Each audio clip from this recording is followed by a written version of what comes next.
Hey guys, welcome back to my channel. My name's Tabby Violet and today I'm doing a do-it-yourself jean jacket with a logo. So I got totally inspired by the Balenciaga jacket.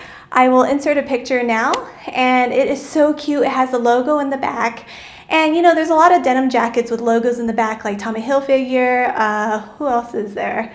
I can't think of any right now, but there are several jackets like that, but specifically, I absolutely love the Balenciaga jacket, but your girl is on a budget. So I cannot be paying over $1,000 for that jacket at this point. I'd rather be spending it on a purse. I'm just kidding. I just can't be spending that kind of money on a denim jacket, and I love it when the girls are rocking it, but I love the look, so I figured that I would do something to make it my own, personalize it, and be inspired by that look for only $10. Now this jacket that I have, I've had it for about 6 months or so, and I'm kind of getting bored of the look. I'm gonna put my personalized name on it. You guys can put whatever you want in the back. So if you wanna know how I made this personalized, cool jacket, then keep on watching.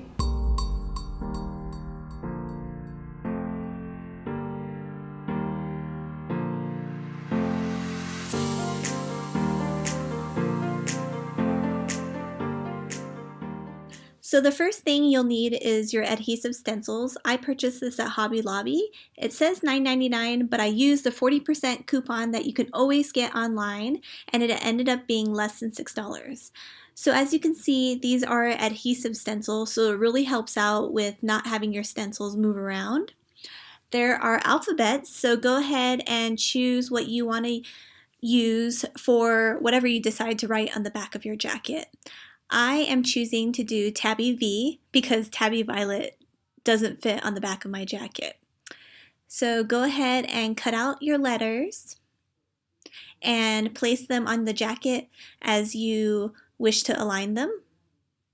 Right now you can see that I'm finding a different letter, C, because I have two B's in my name. So the C is almost the same size as a B. I'm just going to put it there as a placement sticker.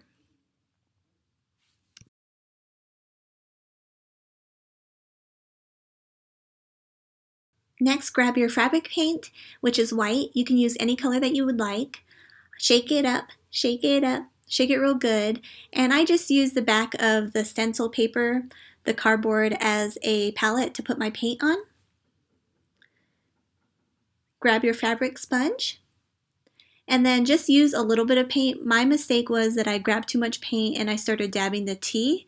So I'm using the extra sponge to take off the excess paint and just dab really lightly to create a more vintage looking denim print instead of it being full on white.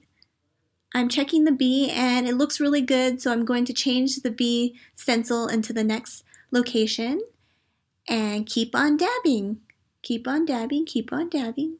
Take off your stencils, allow to dry for 24 hours, and place a white sheet and iron with heat, and you're done. Go ahead and enjoy your new denim jacket. Woohoo! Good job, guys.